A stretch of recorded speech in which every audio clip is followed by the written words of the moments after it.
الحمد لله نحمده ونستعينه ونستغفره ونؤمن به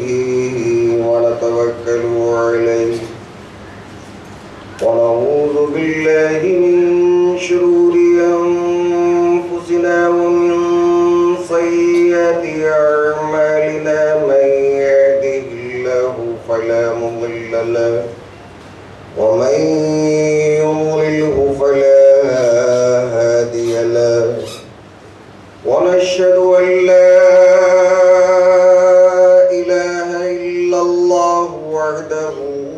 لا شريك له ونشهد أن سيدنا ومولانا محمدا عبده ورسوله الذي أرسل إلى الناس كافة بشيرا ونذيرا صلى الله عليه وعلى آله وأصحابه وسلم تسليما كثيرا كثيرا أما بعد فأعوذ بالله السميع العليم من الشيطان الرجيم بسم الله الرحمن الرحيم يسبح لله ما في السماوات وما في الأرض الملك القدوس العزيز الحكيم هو الذي بعث في الأميين رسولا منهم يتلو عليهم آياته ويزكيهم ويعلمهم الكتاب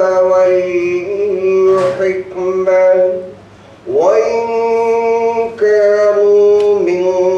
قبل لفي ضلال مبين وعن أبي هريرة رضي الله تعالى عنه قال كنا جلوسا عند النبي صلى الله تعالى عليه وسلم فأنزلت عليه سورة الجمعة وآخرين منهم لما يلحقوا بهم قال قلت من هم يا رسول الله فلم يراجعوا حتى سأل ثلاثا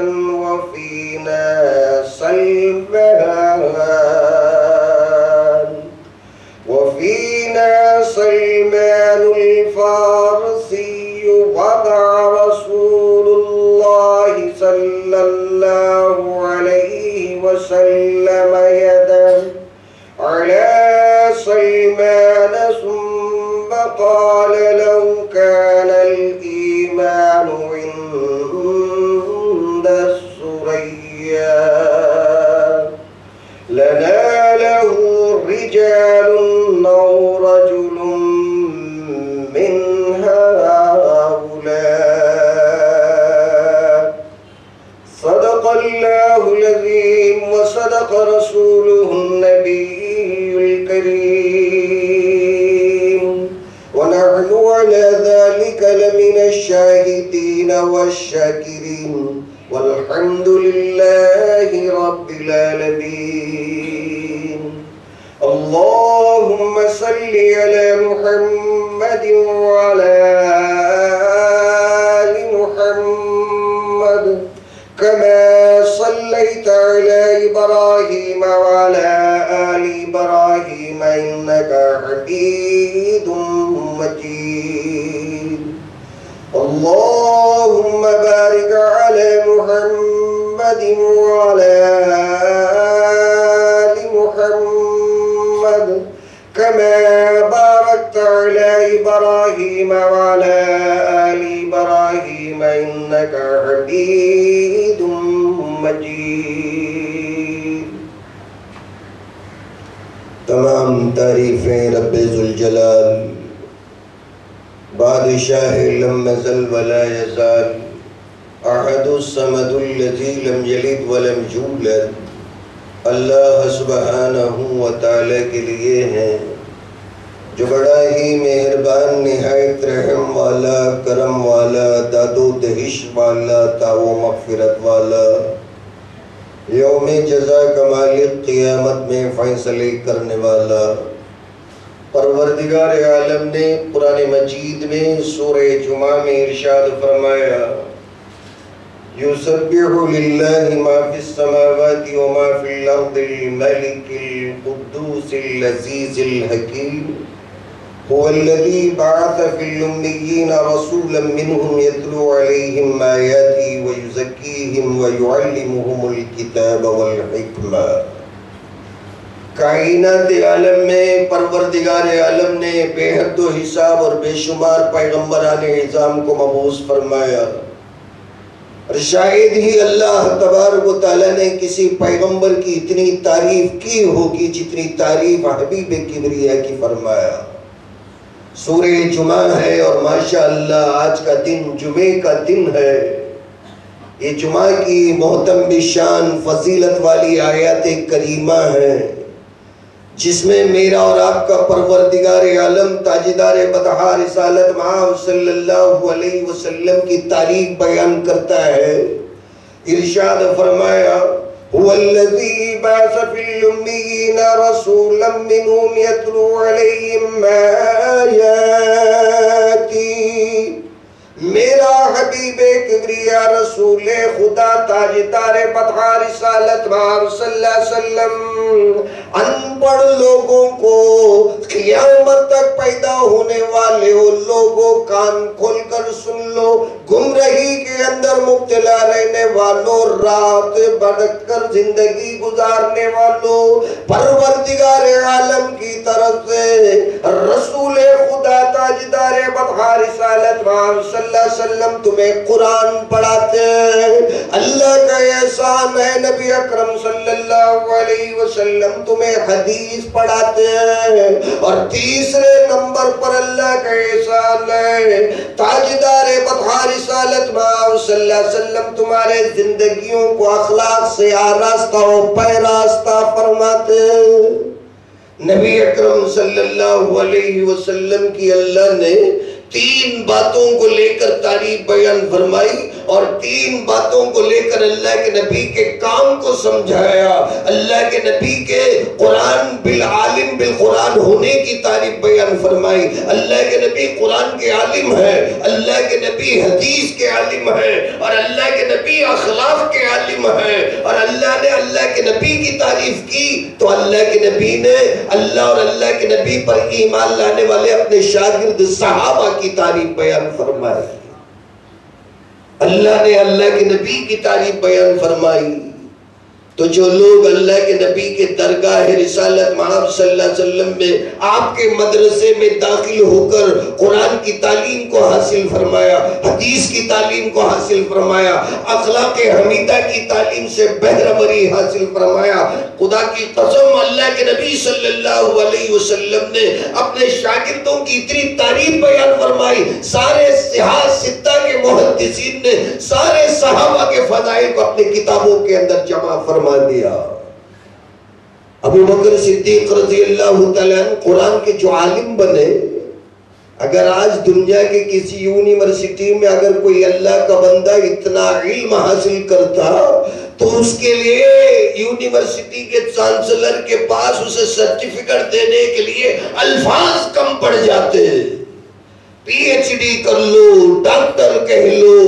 اور کوئی کوئی بھی ماسٹر ڈگری کہہ لو یا نوبل پرائز کا لائق سمجھ لو، سارے کے سارے یہ القاب، سارے کے سارے دستاویز اور سارے کے سارے تصدیقات سند اور شہادت کب پڑ جاتے. اور آخری میں اسی لیے تاجدار بدحا رسالت مآب صلی اللہ علیہ وسلم نے اپنے شاگرد رشید حضرت ابوبکر صدیق رضی اللہ تعالیٰ عنہ کو، اور جو کہ اللہ کے نبی کے مدرسے میں قرآن کو پڑھ لیا، اللہ کے نبی کے مدرسے میں حدیث کو پڑھ لیا، اللہ کے نبی کے مدرسے میں اخلاق کو پڑھ لیا، ارشاد فرمایا ابوبکر انت مگی فی الجنہ، اس سے بڑھ کر کوئی شہادت سند نہیں، ابوبکر تو میرے ساتھ جنت میں ہوگا.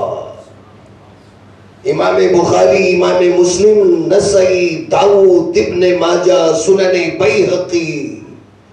سارے کے سارے محدثین اکرام نے بڑے بڑے صحابہ، جاں فدا کرنے والے، فداکار جذبہ رکھنے والے، ان سارے صحابہ اکرام کے فضائل کو اپنی کتابوں کے اندر جمع فرما دیا.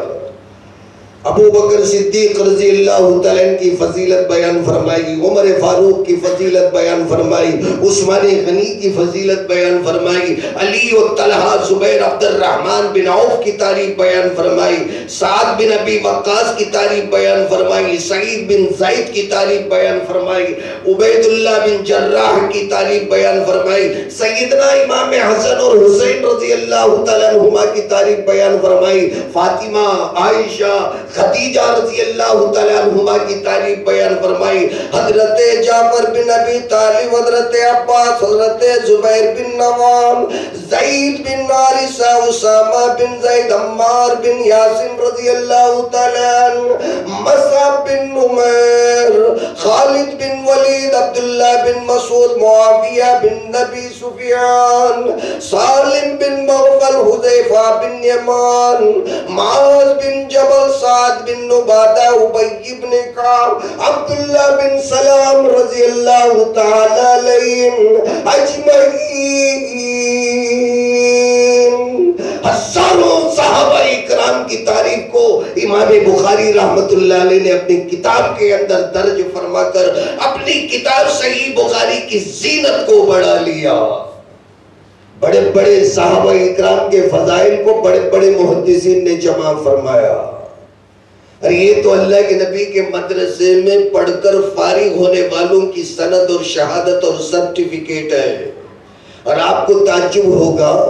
کہ جہاں اللہ کے نبی نے قرآن پڑھنے والے اپنے تلمیذوں کو، اپنے شاگردوں کو، اپنے اسٹوڈنٹوں کو اتنے بڑے فضائل اور سرٹیفکیٹ اور سند بیان کیا، اور وہی میرے اور آپ کے امام المسلمین اور میرے اور آپ کے امام ابو حنیفہ، امام اعظم ابو نعمان حضرت ابن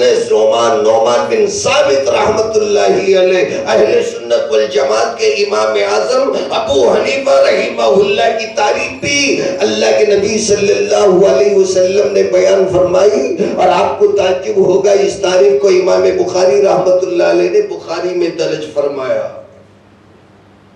لوگ بڑے بڑے غلط فہمیوں میں مبتلا ہیں کہ امام اہل سنت والجماعت حضرت امام ابو حنیفہ رحمت اللہ علیہ نے حدیثوں کو چھوڑ کر منمانی شروع کر دی، اپنے مرضی سے فتوے دینا شروع کر دیے، عقل کو لڑا دیا، دین کے اندر بدعتوں کو شروع کر دیا. اللہ حفاظت فرمائے، سمجھنے کی توفیق عطا فرمائے. امام بخاری اور مسلم نے جہاں اتنے صحابہ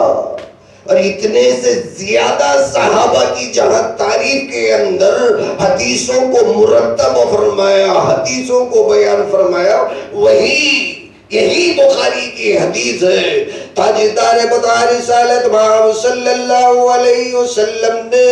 اشارے اور کنائے میں سورہ جمعہ کی آیت کریمہ کے ترجمہ اور تشریح اور تفسیر بیان کرنے میں امام ابو حنیفہ رحمت اللہ علیہ کی تعریف بیان فرما دی. یقین نہیں آتا تو میں لکھ کے لایا ہوں. امام بخاری رحمت اللہ علیہ نے اپنی بخاری شریف کے اندر سورہ جمعہ کی تفسیر کے اندر بیان فرمایا. 5 واسطوں سے امام بخاری نے اس حدیث کو بیان فرمایا. حضرت امام بخاری کہتے ہیں حدثنی عبدالعزیز بن عبداللہ،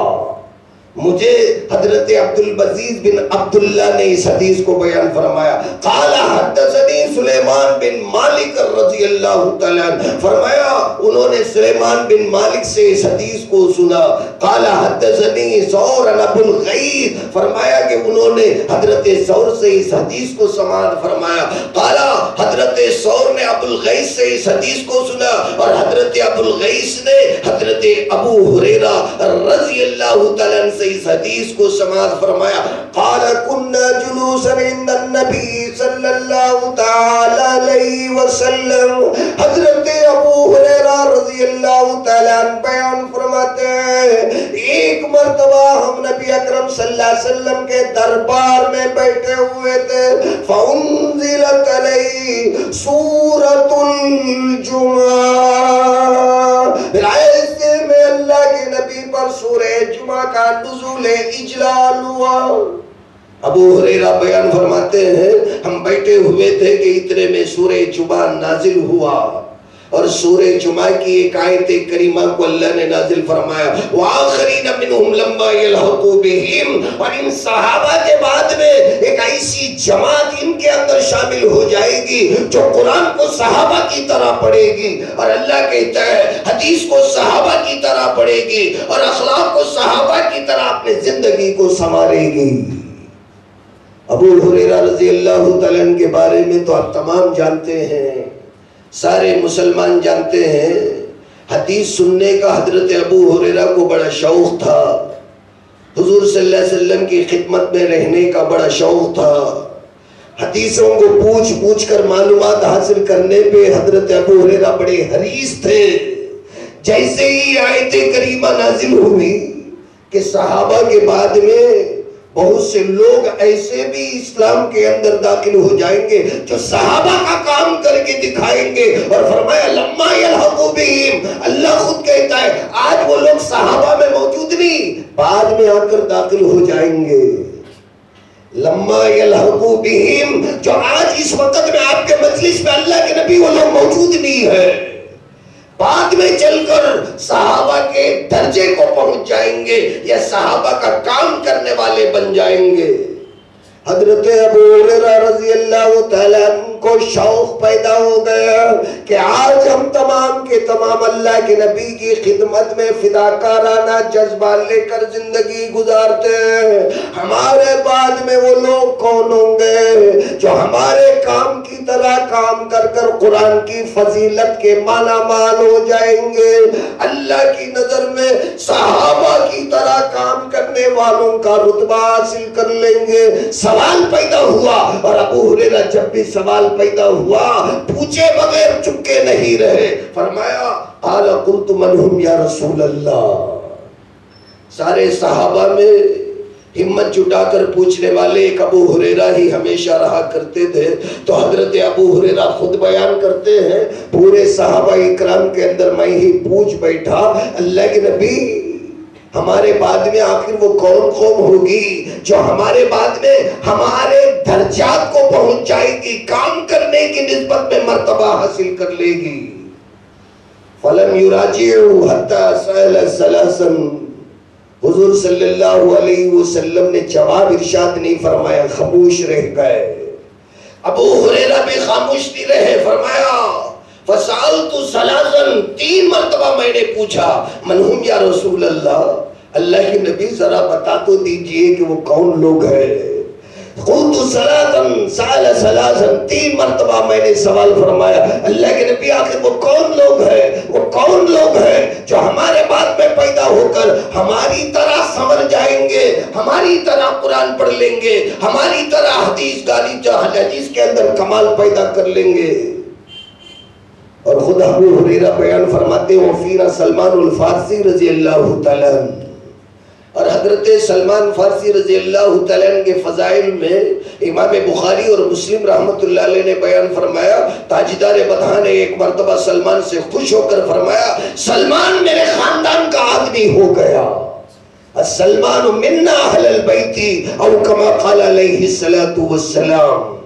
خاندان کے اندر اپنے فیملی کا ممبر بنا لینا یہ کوئی معمولی بات نہیں ہے. سنتے سناتے ہمیں ان چیزوں کی حقیقت نہیں معلوم ہونے کی وجہ سے اللہ کے نبی کے مقام و مراتب اور احترام اور ادب سے ہم بہت دور ہونے کی وجہ سے ان حدیثوں کی گہرائی تک ہماری رسائی ہو نہیں رہی. حضرت سلمان کے بارے میں تاجدار بطحاء نے ارشاد فرمایا سلمان میرے خاندان کا آدمی ہے, میرے گھر کا ممبر اور فرد ہے.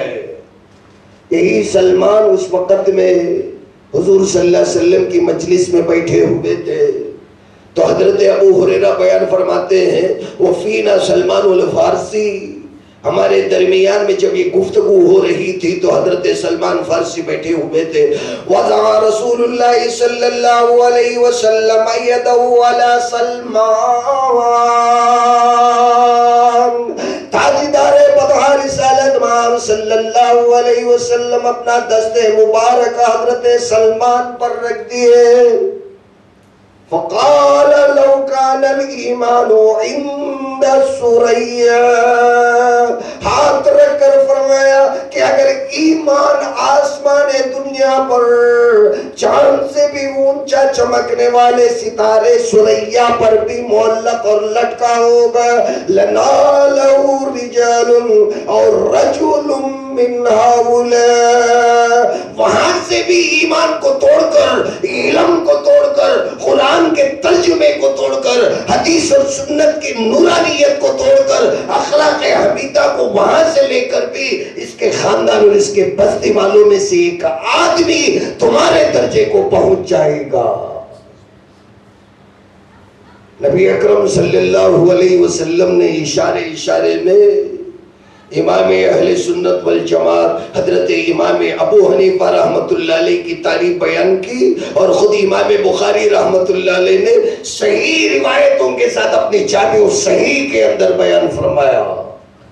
تعصب کا چشمہ نکال کر دل کو حسد سے پاک کر کر اگر کوئی آدمی بخاری کا مطالعہ کرے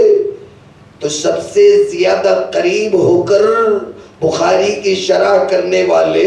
حضرت حافظ ابن حجر عسقلانی فتح الباری کے اندر اس حدیث کی شرح کے اندر لکھتے ہیں قال الامام حافظ ابن حجر عسقلانی فی فتح الباری, حضرت حافظ ابن حجر عسقلانی اپنی کتاب شرح بخاری کے اندر لکھتے ہیں فی صورتی حاضی صورتی, اور اس صورت جمعہ کی تفسیر میں بیان فرمایا اور اس کے بعد ایک اور دوسری حدیث کو اس کے اندر جوڑ کر بیان فرمایا یتبعون سنتی, اللہ کے نبی نے فرمایا وہ اہل فارس کا جو آدمی ہے وہ میرے سنتوں کی پیروی کرے گا, وہ یکثرون الصلاۃ علیہ, اور مجھ پر کثرت سے درود پڑھے گا اور میرے حدیثوں کو جمع فرمائے گا. اور یہ بیان کرنے والا کوئی حنفی نہیں. اگر امام اعظم ابو حنیفہ کی تقلید کرنے والا اگر یہ بات کرتا تو شاید لوگوں کو یہ گمان بھی ہوتا ہے کہ بھئی اپنے استاد کی تعریف تو شاگرد ضرور کرے گا, مگر میں آپ کو بتا دوں کہ حضرت حافظ ابن حجر عسقلانی حنفی نہیں شافعی ہے.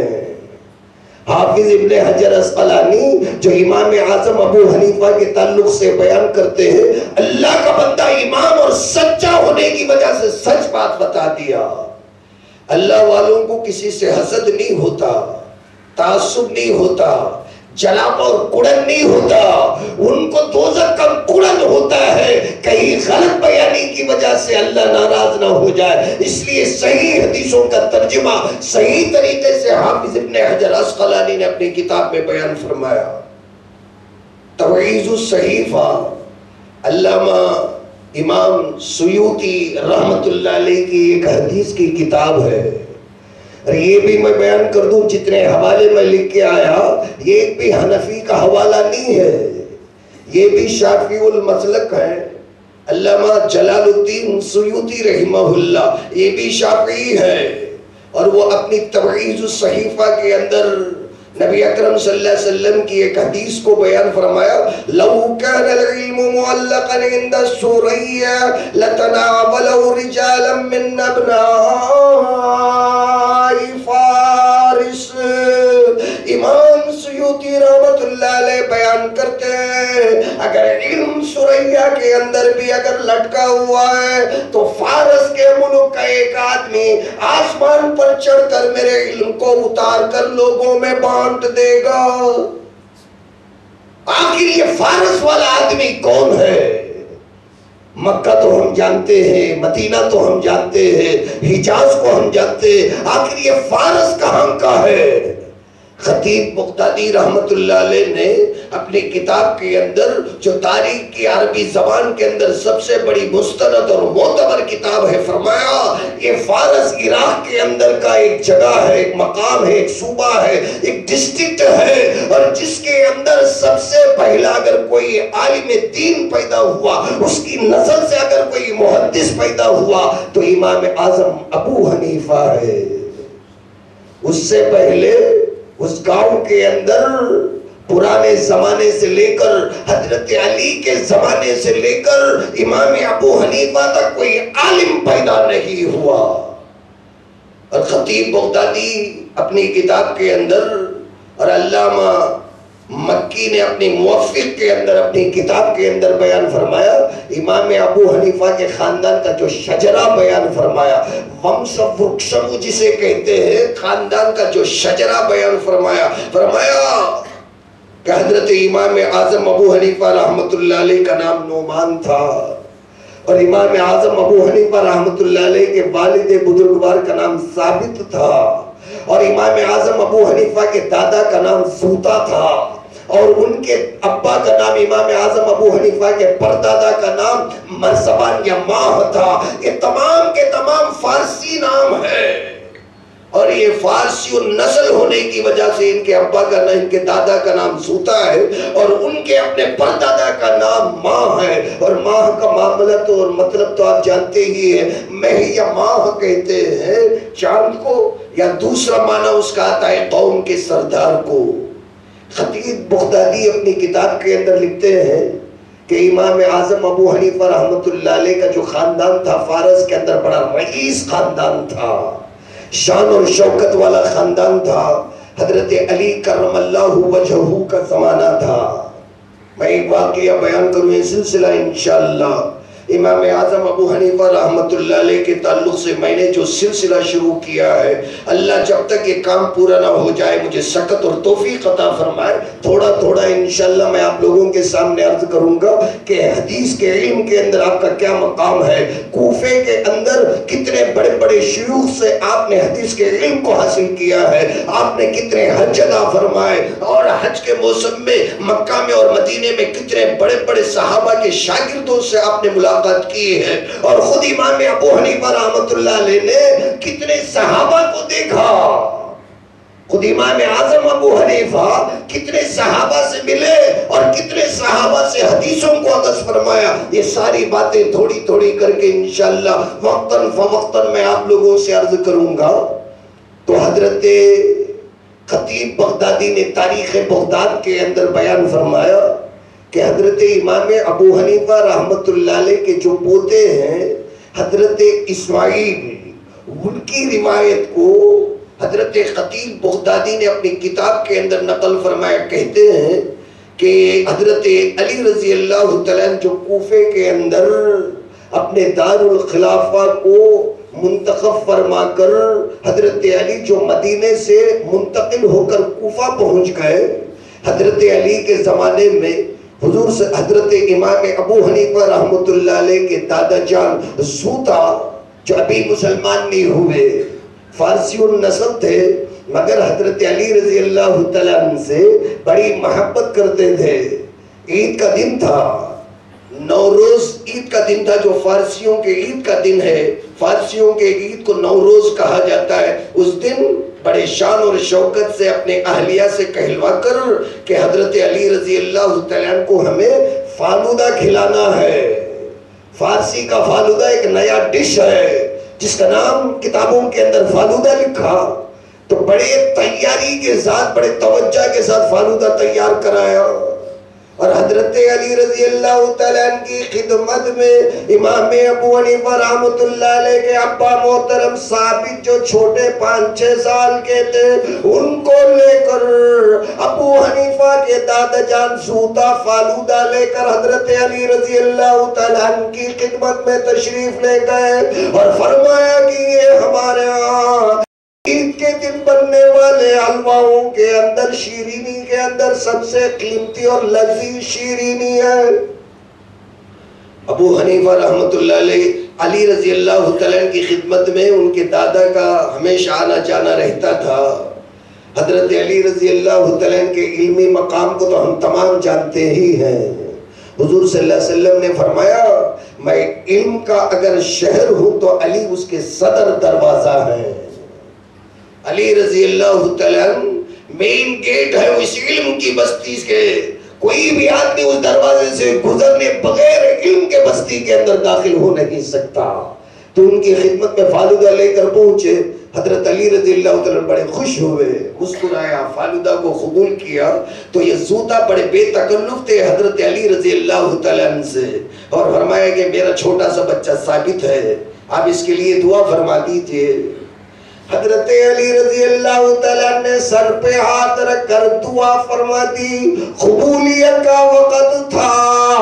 اللہ کے نبی کی ارشاد کے مطابق علی سارے کے سارے ام المؤمنین کا اور سارے کے سارے مسلمانوں کا مولا قرار پایا۔ حضرت علی رضی اللہ تعالیٰ نے ثابت کے سر پہ ہاتھ رکھ کر دعا کر دی، مولا کریم اس بچے کے اندر بھی برکت عطا فرما، اس کے نسل کے اندر برکت عطا فرما۔ حضرت اسماعیل بیان کرتے ہیں، حضرت امام ابو حنیفہ کے پوتے بیان فرماتے ہیں، حضرت علی کی دعا بیکار دی گئی، اللہ میرے دادا کے حق میں قبول فرما لیا،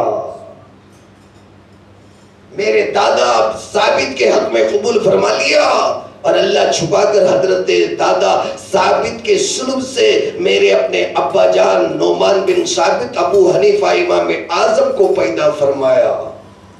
حضرت علی صحابی کی دعا لگ گئی تو اللہ تبارک و تعالیٰ نے امام اعظم ابو حنیفہ رحمہ اللہ کو پیدا فرمایا۔ امام اعظم ابو حنیفہ رحمۃ اللہ علیہ کوفے کے اندر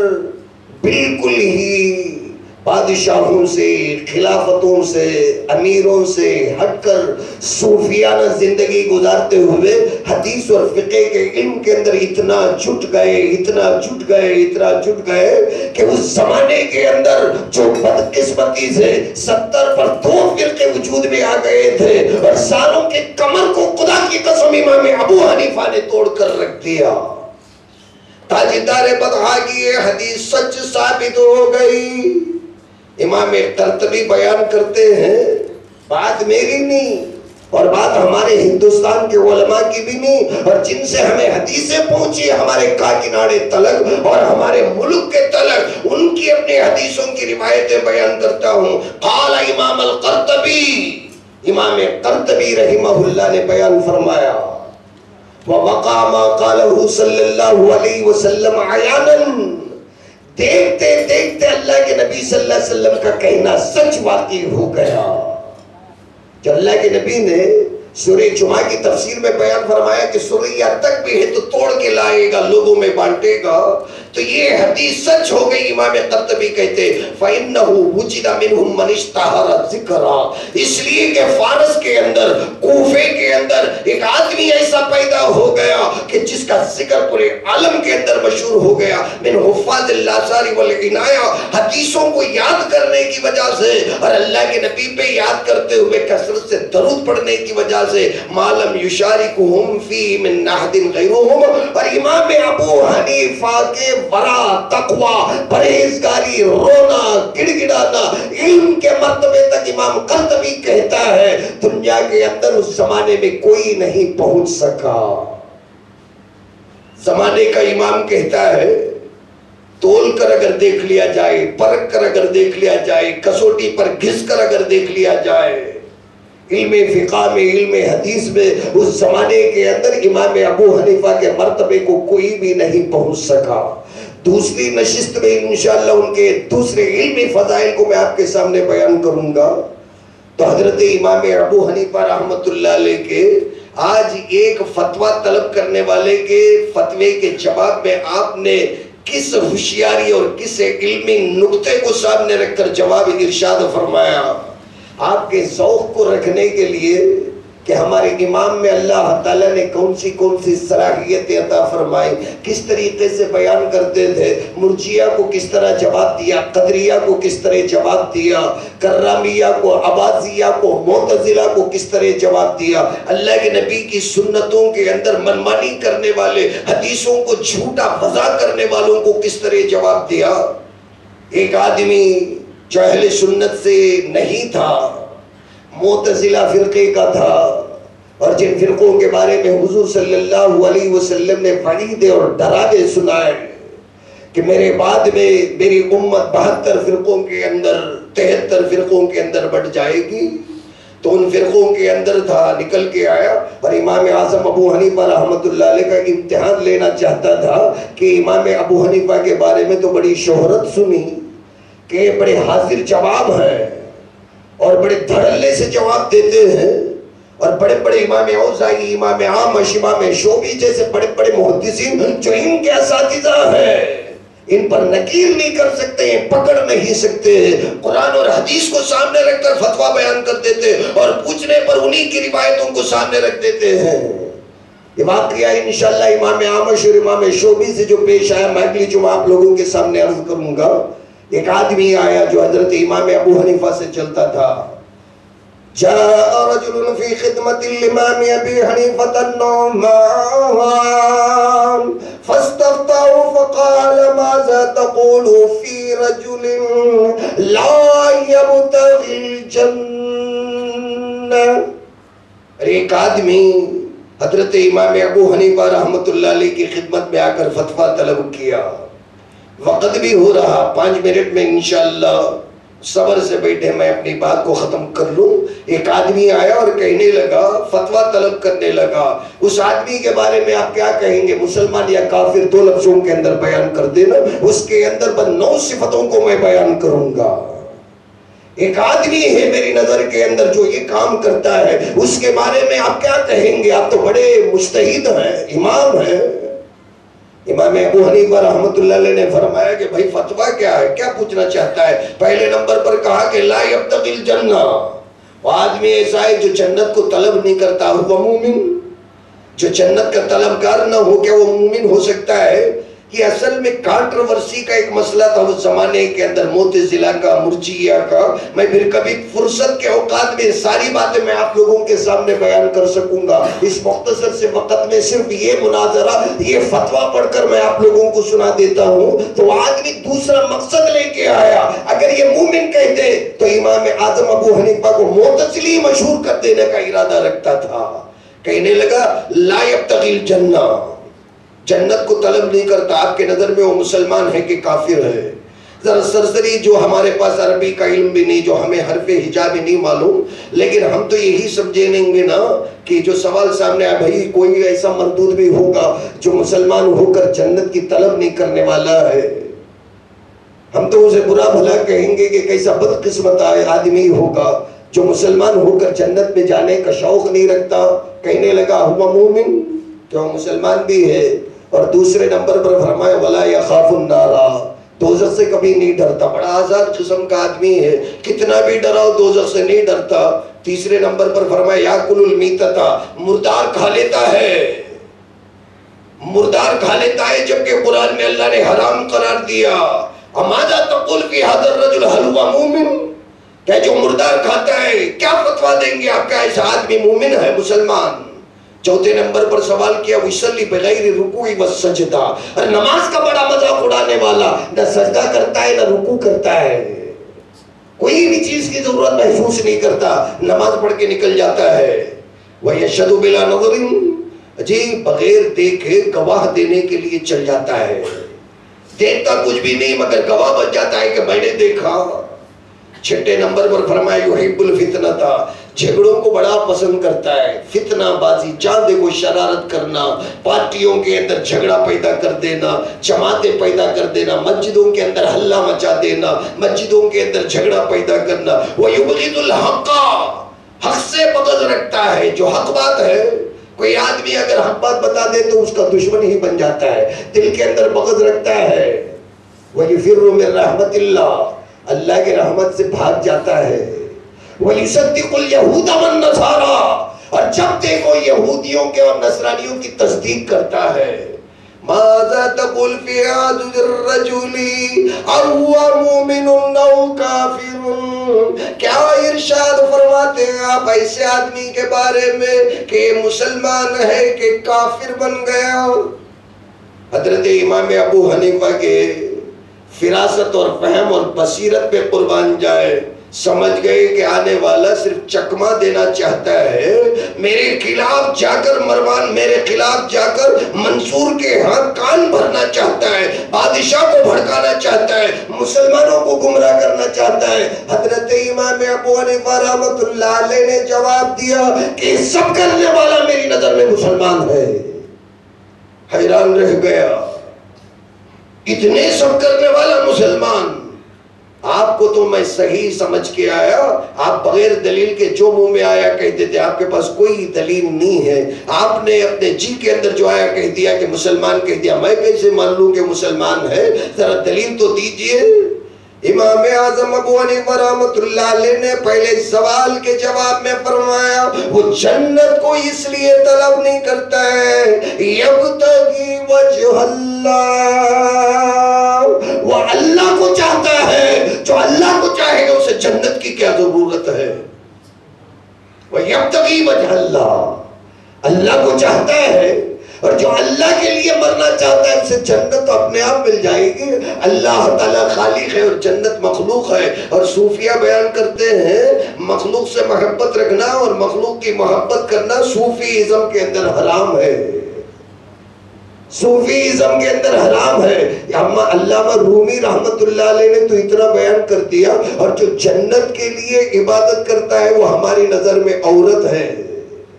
ہماری نظر میں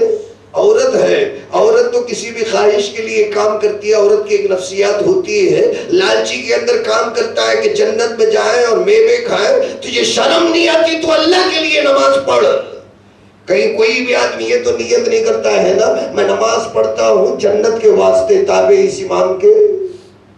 ہر کوئی آدمی تو یہی نیت کرتا ہے نا کہ میں اللہ کے لیے نماز پڑھتا ہوں. تو حضرت امام ابو حنیفہ نے ایک چھوٹے سے لفظ میں جواب دے دیا، وہ ینبغی وجہ اللہ. اور بقیہ جوابات اللہ نے چاہا تو انشاءاللہ میں اگلی جمعہ آپ لوگوں کے سامنے عرض کروں گا. وقت کی تنگ دامنی ہے. اللہ مجھے بھی اور آپ کو صحیح معنوں میں ہمارے اپنے امام اعظم ابو حنیفہ رحمۃ اللہ علیہ کی قدردانی کرنے کی توفیق عطا فرمائے. اور جتنی حدیثیں ہمارے